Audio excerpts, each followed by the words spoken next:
ওকে, তো এখন আমরা যদি আর নেই তাহলে টি এবং ডাব্লিউ এর মধ্যবর্তী কোণ এটা কত আসবে বলো?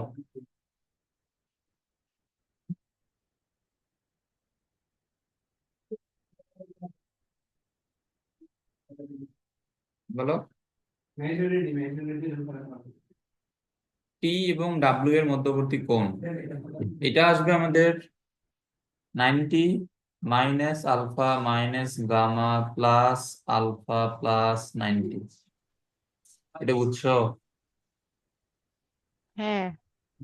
তাহলে এটা এখানে কত আসে? আলফা আলফা বাদ দিলে 180 মাইনাস 180 মাইনাস গামা আসে না? হ্যাঁ, তাই তো আসে। হুম। আছে।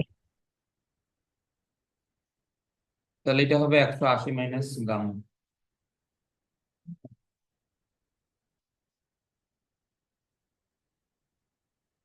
আর আর আমাদের কোনটা বাকি আছে? টি। আমরা যদি টি নেই তাহলে আর এবং ডাব্লিউ এর মধ্যবর্তী কোণ এটা কত হবে বলো? এটা সহজ একদম।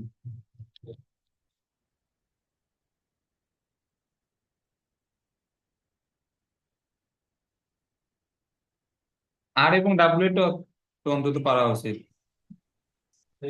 এটা তো আমরা এইটা 180 মাইনাস আলফা। হ্যাঁ, 180 মাইনাস আলফা। আচ্ছা, একটু দাঁড়ান।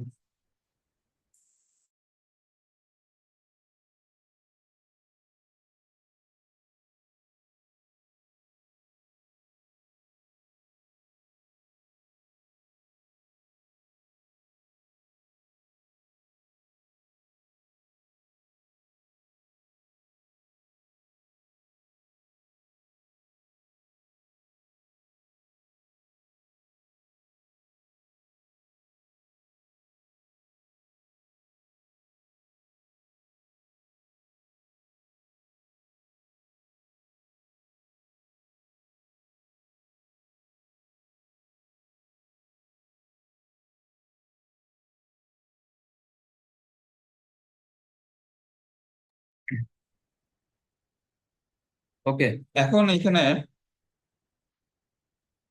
দেখো, তাহলে আমাদের এখানে কি আসতেছে? ডাব্লিউ সাইন আলফা গামা, এখানে হচ্ছে আর, এটা হয়ে যাবে সাইন গামা, এটা হবে সাইন আলফা। এটা আসতেছে।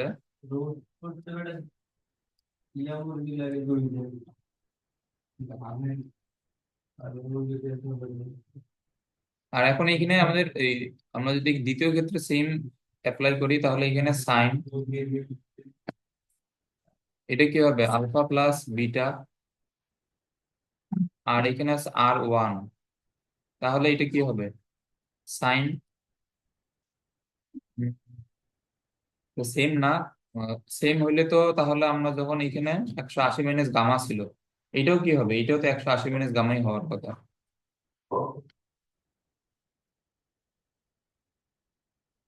না, এটাও তো 100 না, এটা কি 180 মাইনাস গামা হবে? আর ওয়ান নিলে 2t এবং এটার মধ্যবর্তী কোণ। হ্যাঁ, 180 মাইনাস গামাই তো।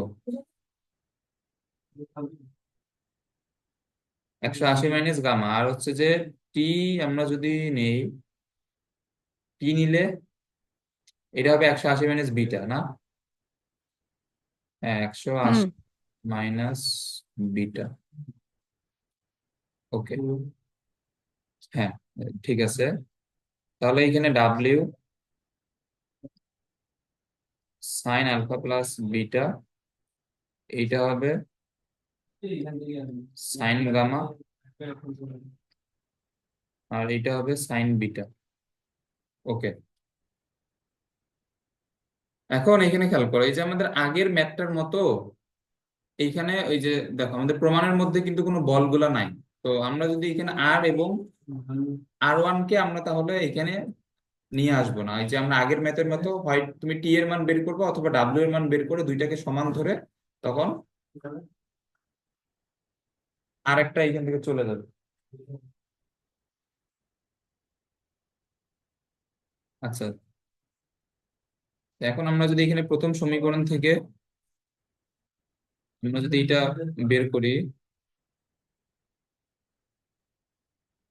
আচ্ছা দেখো এখানে প্রথম সমীকরণ থেকে টি সমান কি আসবে, সাইন আলফা গিয়ে জাস্ট এখানে ডাব্লিউ এর সাথে গুণ হবে, আর নিচেও আছে সাইন আলফা প্লাস গামা।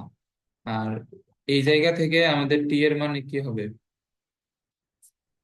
এই জায়গা থেকে টি এর মান হবে ডাব্লিউ সাইন বিটা, নিচে হচ্ছে সাইন আলফা প্লাস বিটা, এইটা হবে। এখন আমরা যদি এই দুইটাকে সমান ধরি, তাহলে এখানে আসবে ডাব্লিউ সাইন আলফা, নিচে আসবে সাইন আলফা প্লাস গামা, এইখানে আসবে ডাব্লিউ সাইন বিটা, এইখানে আসবে সাইন আলফা প্লাস বিটা। এখন আমাদের যেটা কাজ, এটা আমাদের আর এটা পুরোপুরি হচ্ছে এই যে এখন আমাদের ত্রিকোণমিতির প্রমাণ আর কি। তো এইখান থেকে ডাব্লিউ ডাব্লিউ চলে যাবে,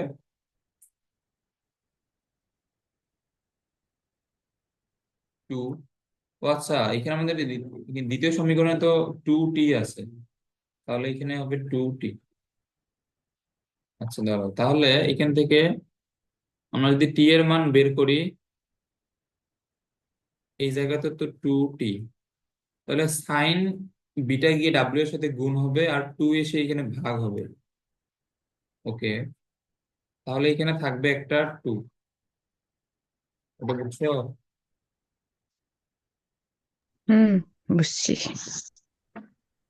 ওকে, তাহলে এখন ডাব্লিউ ডাব্লিউ বাদ, এরপর আমরা যদি গুণ করি তাহলে এটা হবে two sine alpha into sine alpha plus beta, এটা সমান হবে sine beta into sine alpha plus gamma. এই পর্যন্ত বুঝছো আশা করি। আচ্ছা, এরপরে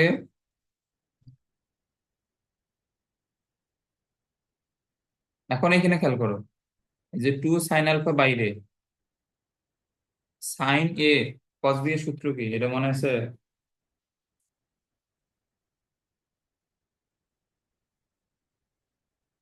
হুম,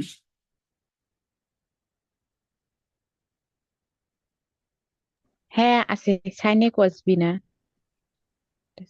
বলো, সাইন এ কস বি সূত্র বলো। এখানে তো সাইন আলফা প্লাস বিটা বলতে তো sine A cos B, sorry sine A plus B এর সূত্র আর কি।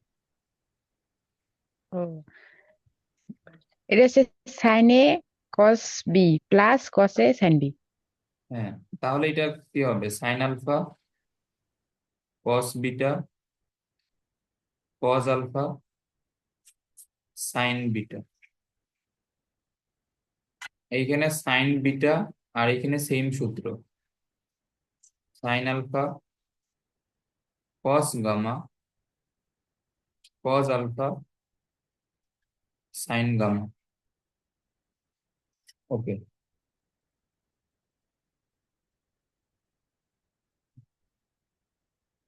এই পর্যন্ত এটা বুঝছো আশা করি। আচ্ছা, এরপর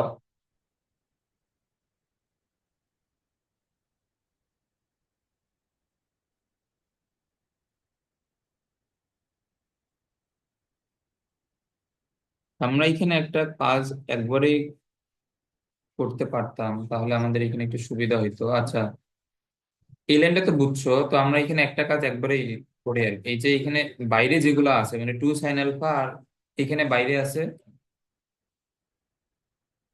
সাইন বিটা, এটা না? তো আমরা এই দুইটা দ্বারা আমরা একবারে এখানে এখানে গুণ করে দিব আর কি।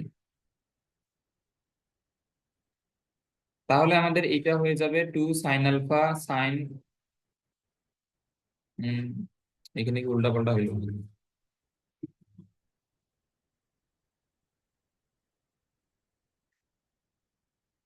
আচ্ছা, তো দাঁড়াও একটু, এইখানে সাইন আলফা এর সাথে সাইন আলফা প্লাস বিটা কি এখানে গুণ হবে?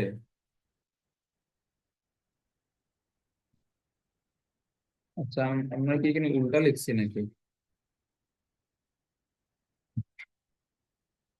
তো একটু দাঁড়াও, এখানে তো মিলতেছে না। টি এর মান হচ্ছে সাইন ডাব্লিউ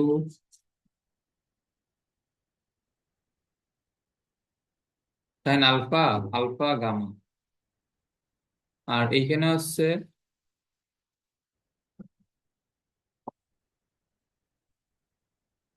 আচ্ছা দাঁড়াও, এখানে আমাদের কোথাও এখানে ভুল হয়েছে।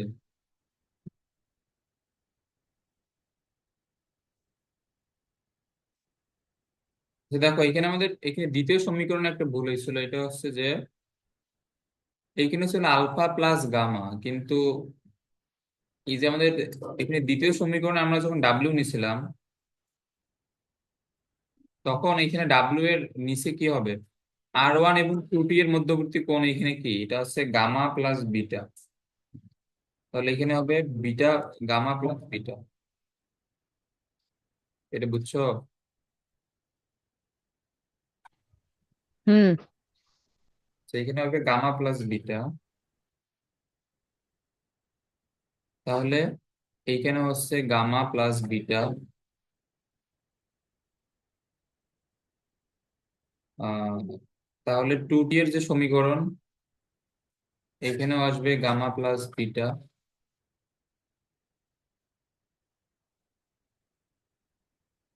এরপরে ওইখানেও গামা প্লাস বিটা। আর এই যে এইখানেও হবে গামা প্লাস বিটা। তাহলে গামা, এইখানে আছে গামা। ওকে। তো এখন, এখন দেখো, এখন আমরা যে এখানে সাইন এ প্লাস বি এর সূত্র যে ভাঙাইছিলাম, তো এখন এই লাইনটা না লিখে আমরা একবারে এই যে বাইরের টু সাইন আলফা দ্বারা যদি আমরা একবারে গুণ করে দেই, তাহলে এখানে প্রথমে আসবে টু সাইন আলফা। তাহলে এইটাকে ভাঙাইলে আমাদের আসতো sine beta, sorry sine gamma cos beta. আচ্ছা, আবার টু সাইন আলফা গুণ হবে, এটা কার সাথে গুণ হবে? কস গামা সাইন বিটার সাথে। এটা বুঝছো? আচ্ছা, এরপরে এখানে সাইন বিটা, এইটা গিয়ে গুণ হবে, এটা হচ্ছে সাইন আলফা কস গামা এর সাথে, প্লাস আবার গিয়ে গুণ হবে কস আলফা আর সাইন গামা এর সাথে। এটা বুঝছো? বুঝছি। আচ্ছা, এখন, এখন এখানে খেয়াল করো, আমাদের সবগুলোতে কট এইখানে নিয়ে আসতে হবে। তো আমরা এইখান থেকে কট কিভাবে নিয়ে আসতে পারবো? দেখো, এইখানে সাইন আলফা, এইখানেও সাইন আলফা। আচ্ছা আচ্ছা, সাইন আলফা নিলে বা, আর এখানে sine gamma cos gamma, cos beta sine beta. আচ্ছা, আমাদের এখানে দরকার হচ্ছে যে কট আলফা।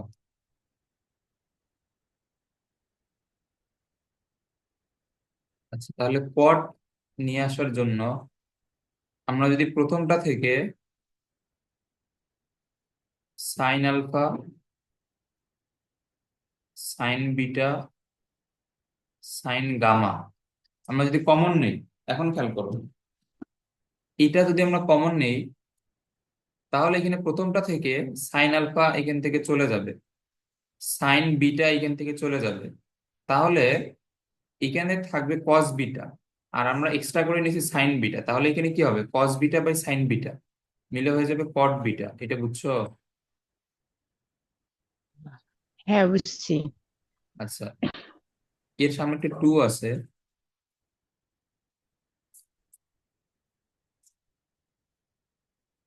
এটা হয়ে যাবে টু কট বিটা। তারপরে প্লাস টু, এখানে দেখো সাইন আলফা চলে যাবে, সাইন বিটা চলে যাবে, কস গামা এবং ডিভাইড বাই আসবে সাইন গামা। তাহলে এটা হয়ে যাবে কট গামা। এটা আশা করি ক্লিয়ার।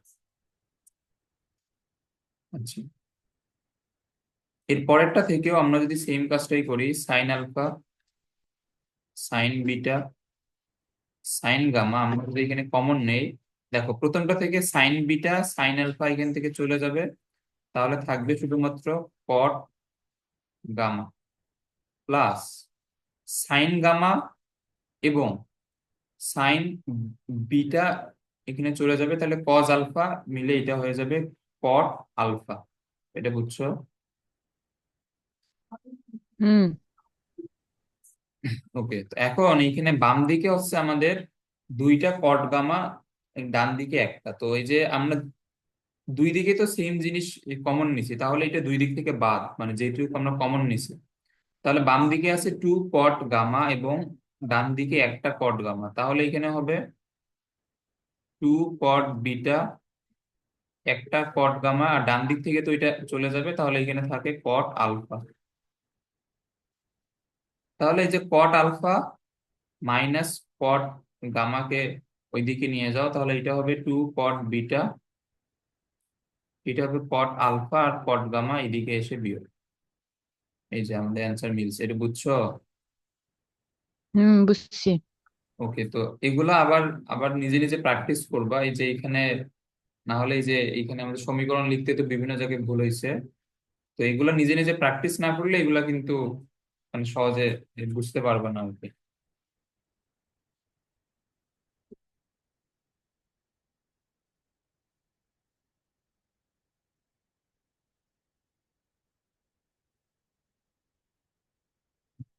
আচ্ছা।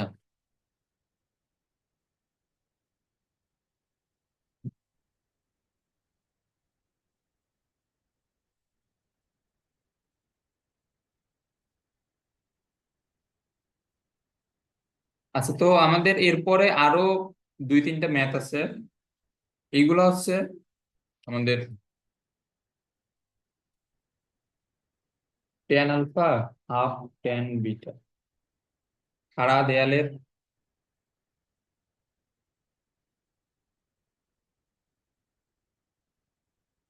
একটি ভারী সুষম দণ্ডের এক প্রান্ত একটি মসৃণ খাড়া দেয়ালে ঠেস দিয়ে অপর প্রান্ত এই খাড়া দেয়ালের সাথে থিটা কোণে আনত অপর একটি মসৃণ তলের উপর অবস্থিত সাম্যাবস্থায় দ্বন্দ্বটি এত। আচ্ছা, আমরা এটা এটা করি।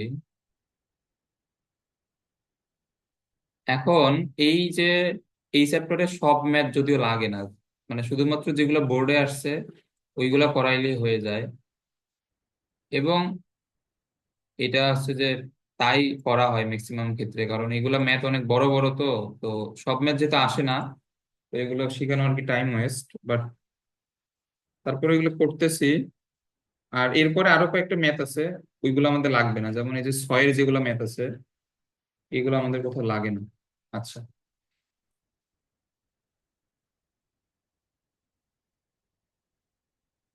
এখন এখানে খেয়াল করো, এখানে বলছে একটি ভারী সুষম দণ্ডের এক প্রান্ত একটি মসৃণ খাড়া দেয়ালে ঠেস দিয়ে অপর প্রান্ত এই খাড়া দেয়ালের সাথে থিটা কোণে আনত অপর একটি মসৃণ তলের উপর অবস্থিত। ওকে, তো এখন এখানে এগুলা বোঝা অনেক টাফ আর কি। এখন এখানে খেয়াল করো, এটা হচ্ছে আমাদের ভূমি, আর এইখানে একটা দেয়াল আছে।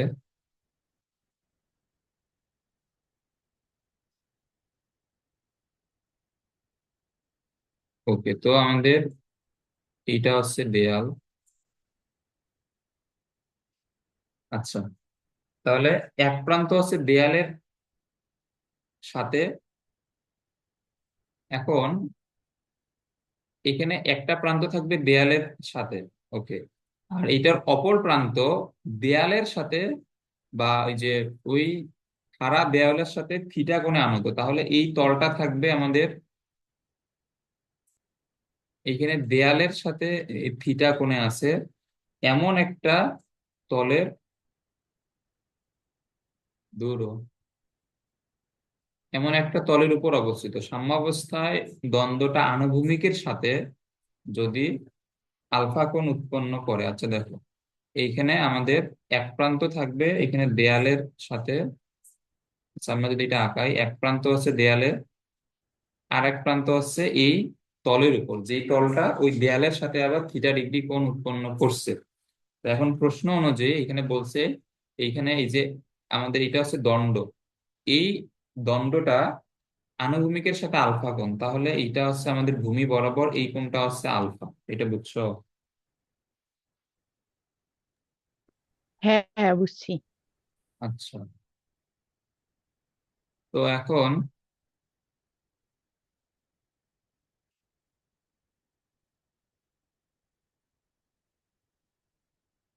এই কোণটা যদি আলফা হয় তাহলে এইখানে এই কোণটা হচ্ছে আলফা, এটা তো আমরা জানি। এখন এই প্রমাণটা মূলত জ্যামিতিক প্রমাণ আর কি, এইখানে আমাদের কোনো ইয়ে টিয়ে লাগে না।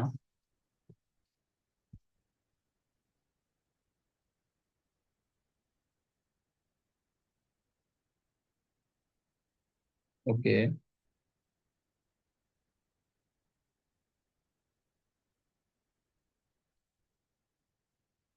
চল একটু দাঁড়াও এইখানে।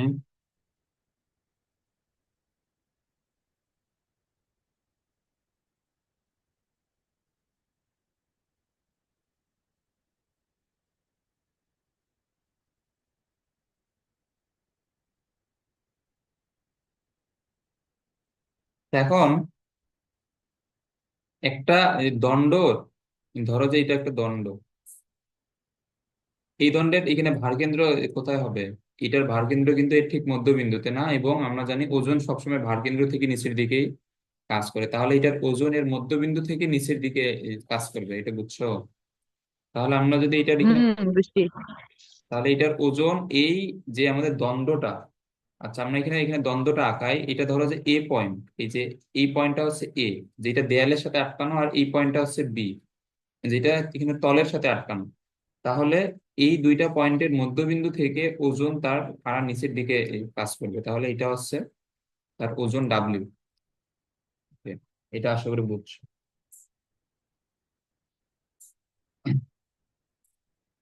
আচ্ছা, এখন এখন এখানে খেয়াল করো, এখানে কিন্তু দেয়ালও এই দ্বন্দ্বটার উপর একটা প্রতিক্রিয়া বল প্রয়োগ করবে না এখানে?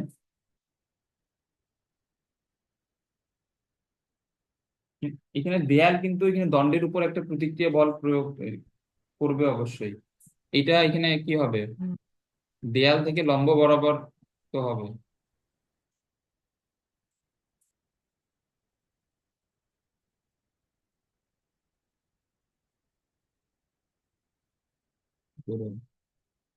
চেক করে ধরা হবে। এইখানে আমাদের দেয়ালের যে প্রতিক্রিয়া বল, এটা দেয়াল থেকে অবশ্যই লম্ব বরাবরই হবে।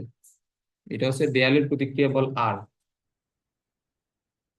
আচ্ছা, এখন আমরা এখানে বিভিন্ন পয়েন্টের এখানে নামকরণ করি। তাহলে আমরা ধরলাম এটা সি পয়েন্ট,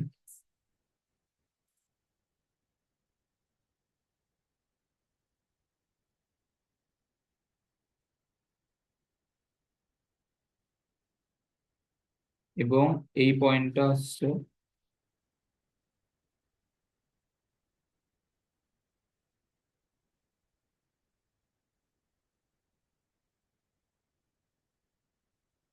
একটু দাঁড়াও এখানে, এই পয়েন্ট গুলো আগে আমরা নিয়ে নিই।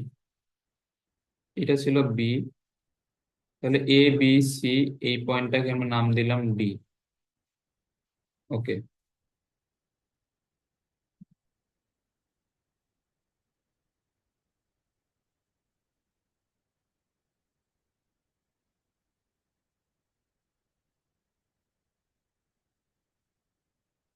এখন এইখানে বি সি এ, এটা হচ্ছে থিটা। ওকে, বি বিন্দু থেকে,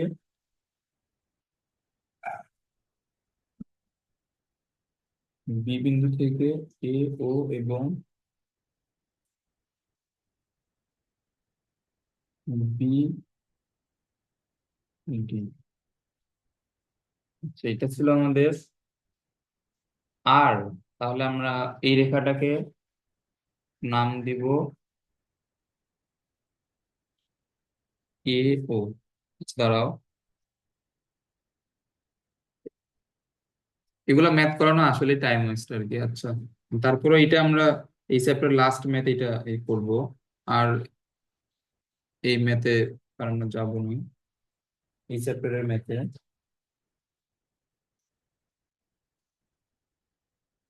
ওকে, এটা হচ্ছে লম্ব। আবার যদি আমরা এই তলের উপর একটা যদি লম্ব রেখা আঁকাই, এইটা এটা চলে যাবে এইভাবে। আচ্ছা, আমরা ও পয়েন্টটা দিব এইখানে। আচ্ছা দেখো, এই যে বি ওটা হচ্ছে আমাদের এখানে তলের উপর লম্ব আর কি। বি ওটা হচ্ছে তলের উপরে লম্ব।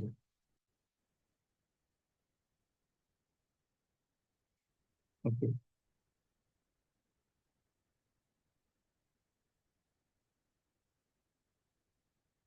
আচ্ছা, এখন এখানে এই খেয়াল করো, আমরা এটা একটু তাড়াতাড়ি সলভ করে ট্রাই করি।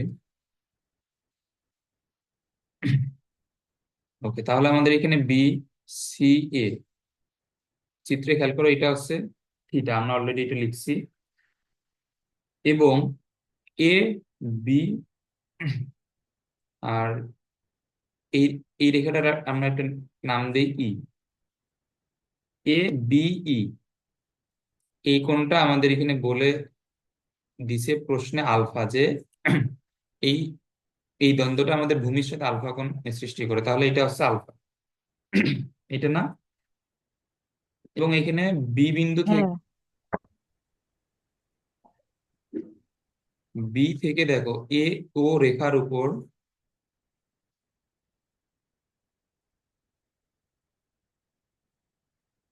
বিডি, এখানে হচ্ছে লম্ব। এখানে বি থেকে এ ও রেখার উপর বিডি হচ্ছে একটা লম্ব। এবং বিডি,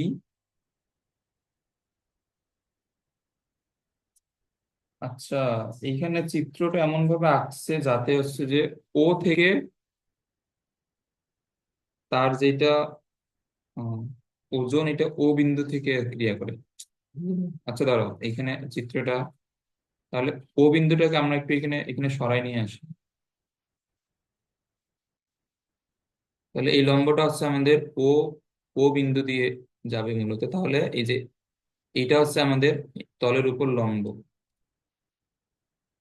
এইটা।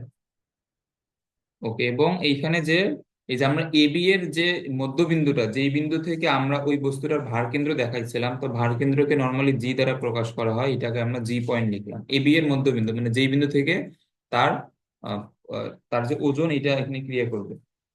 আচ্ছা, তো এখন এইখানে আমাদের এমন ভাবে, আচ্ছা এই ম্যাথ, এটা এই ম্যাথ পরীক্ষা জীবনে আসবে না, এটা জাস্ট একটু দেখার জন্য দেখো আর কি। বি থেকে এ ও, বি থেকে এ ও এর উপর বিডি লম্ব। এবং ও জি, ও জি মানে যেই যেই রেখা বরাবর আমাদের ওজন কাজ করতেছে, এটাও তো লম্ব রেখা না? কারণ এই রেখাটা তো লম্ব রেখা। তাহলে আমরা এখানে কি লিখতে পারবো? বিডি সমান্তরাল ও জি। তাই তো এখানে লেখা যায়, কারণ দুইটাই তো লম্ব রেখা। তাহলে এটা দুইটাই হচ্ছে পরস্পর সমান্তরাল। এবং জি বিন্দুটা যে এবি এর মধ্যবিন্দু, আমরা তো এটা আগেই বললাম। জি হচ্ছে এবি এর মধ্যবিন্দু, কারণ এখানে ভারকেন্দ্র থেকে ওজন কাজ করবে, এবং একটা দণ্ডের জন্য ভারকেন্দ্রটা হচ্ছে মধ্যবিন্দু, আমরা তো এটা জানি। তাহলে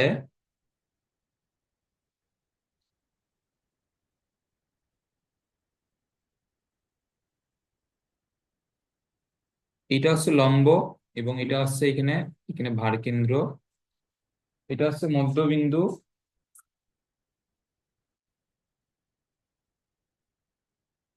তাহলে আমরা এখান থেকে জ্যামিতির নিয়ম অনুযায়ী এটা বলতে পারি যে ও এডি কে সমদ্বিখণ্ডিত করে।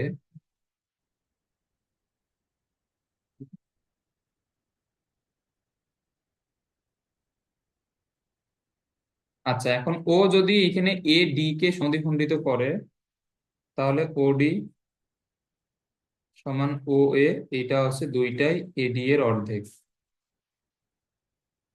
আচ্ছা, এখন O A C B, O A C B O A C B. আচ্ছা, ও এ সি বি এইখানে যে এই চতুর্ভুজটা, এইটা হচ্ছে এইরকম। ও এ সি বি হচ্ছে এইখানে, আর এই রেখাটা হচ্ছে এইরকম। তাহলে এই যে দেখো, ও এ সি বি, এই চতুর্ভুজটা হচ্ছে আমাদের এইরকম। ওকে, এখন এখানে আমাদের বলছে যে ও এ সি, এই কোণটা তো 90 ডিগ্রি না আমাদের এখানে চিত্র অনুযায়ী। হ্যাঁ। ও এ সি বি চতুর্ভুজে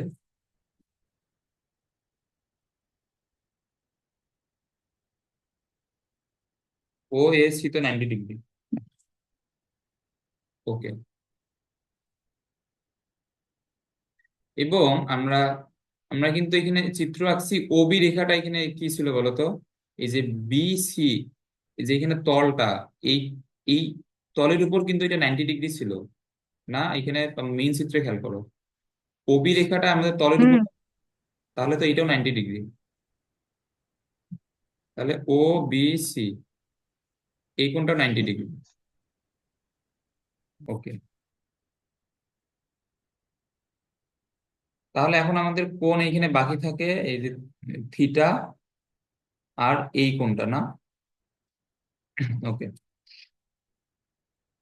তাহলে আমরা এখান থেকে কি লিখতে পারবো? অতএব থিটা প্লাস এই যে এখানে যে কোণটা বাকি আছে, মানে এ ও বি কোণ, এই কোণের সমষ্টি কি হবে? 2 পাই হবে না? কারণ এখানে তো দুই কোণের, দুই বিপরীত কোণের সমষ্টি কত? 2 পাই। আচ্ছা, তাহলে আমরা এখানে লিখতে পারবো এই যে থিটা প্লাস এ ও বি হচ্ছে 2 পাই। এটা বুঝছো? 2 পাই না শুধু পাই? আচ্ছা সরি, শুধু পাই আর কি, না 180 ডিগ্রি আর কি। আচ্ছা, শুধু পাই। আচ্ছা, এরপরে এ ও বি, এই কোণটা এ ও বি এবং বি ও ডি। আচ্ছা, এখানে চিত্রে একটু খেয়াল করো,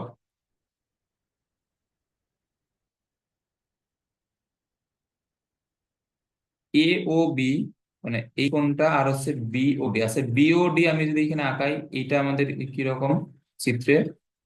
বি ও ডি হচ্ছে বি ও রেখা এবং বিডি রেখা, এটা হচ্ছে ডি। তাহলে এই কোণটা না, এখন এখানে খেয়াল করো, এ ও বি প্লাস বি ও ডি, এই দুইটা কোণের সমষ্টি কত?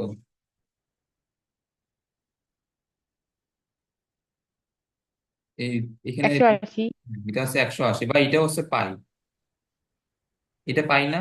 ওকে, তো এখন এই এই দুইটাই হচ্ছে পাই, তো আমরা যদি এই দুইটাকে সমান লিখি, দেখো এটা আমাদের ধরো 1 নম্বর সমীকরণ, এটা 2 নম্বর সমীকরণ, এই দুই কোণের সমষ্টি হচ্ছে 180 ডিগ্রি করে। তো আমরা যদি এই দুটাকে সমান ধরি, তাহলে দুই দিক থেকে এ ও বি এখান থেকে চলে যাবে না? হ্যাঁ যাবে। তো আমরা এখান থেকে কি লিখতে পারবো? বি ও ডি সমান থিটা, এটা বুঝছো? হ্যাঁ। ওকে,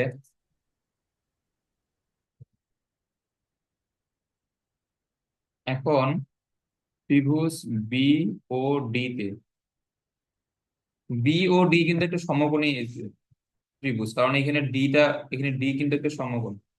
ওকে, বি ও ডি তে এখানে খেয়াল করো, আমাদের প্রশ্নে ট্যান থিটা, তাহলে এই যে এই কোণটা যে থিটা, আমরা এটা কিন্তু বুঝলাম। বি ও ডি কোণটা হচ্ছে এখানে থিটা, তাহলে ট্যান থিটা সমান কি হবে? লম্ব বাই ভূমি। তো বি ও ডি ত্রিভুজে এইখানে এই কোণটা যদি এখানে আমাদের থিটা হয়, তাহলে এখানে থিটা কোণের জন্য লম্ব হবে কোনটা? বিডি। আর ভূমি হবে কোনটা? ওডি। এটা বুঝছো? হুম, বুঝছি। আচ্ছা দেখো, তাহলে এখানে বিডি ওই যে দেখো ওডি সমান আমরা কিন্তু আগেই বের করছিলাম হাফ এডি। ওকে, তাহলে বিডি বাই এডি হাফ গিয়ে ট্যান থিটার সাথে গুণ হবে, তাহলে এটা হচ্ছে half tan theta.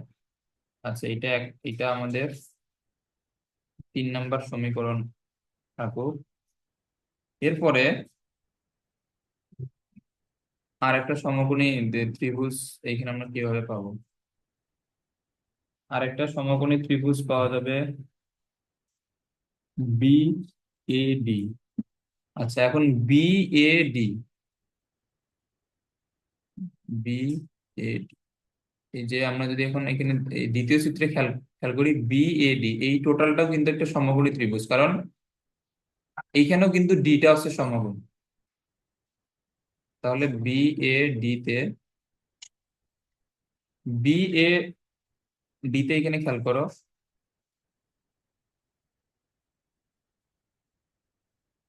B A D. আচ্ছা, এই যে এই কোণটা তো আলফা না, বি এ ডি তে এই কোণটা হচ্ছে আলফা, তাহলে ট্যান আলফা সমান কি হবে? লম্ব হচ্ছে বিডি আর ভূমি হচ্ছে এডি, না? এটা আশা করি বুঝছো। তাহলে দেখো বিডি বাই এডি সমান হচ্ছে ট্যান আলফা, এটা বুঝছো? হ্যাঁ, বুঝছি। ওকে, তো এখন দেখো এই যে এইখানেও বিডি বাই এডি, এইখানেও বিডি বাই এডি, দুইটাই সমান, তাহলে আমরা এখান থেকে কি লিখতে পারবো? ট্যান আলফা সমান হাফ ট্যান থিটা। এটা ক্লিয়ার? হুম। ওকে, তো এরপরে এই চ্যাপ্টারে যেগুলো ম্যাথ আছে এগুলো আমরা আমরা করবো না, কারণ এগুলো হচ্ছে টাইম ওয়েস্ট আর কি। আচ্ছা, ধরো একটা ম্যাথ আর আছে, 6-এর 3 নাম্বার। ছয়ের 6-এর 3 নাম্বার এখানে কোনটা? হ্যাঁ, এখানে 6-এর 3 নাম্বারটা শুধুমাত্র আমরা করবো, আর বাকিগুলো লাগবে না। ওকে, এইটা আমাদের রিসেন্টলি আসছে বুটেক্সি 2021-22 সালে, মানে আমাদের আগের বছর আর কি, আমরা পরীক্ষা দিয়েছিলাম 22-23-এ। ওকে, এখন বলছে একটি আনত সমতলে 10 কেজি ওজনের একটি বস্তুকে সমতল বরাবর 2 কেজি ওজনের বল এবং একটি আনুভূমিক বল প্রয়োগ করে স্থিরভাবে রাখা আছে। যদি ভূমির সমতলের নতি এত হয় তবে আনুভূমিক বলটি নির্ণয় করো। আচ্ছা, একটি আনত সমতলে, আচ্ছা আমরা একটা তল আঁকাই।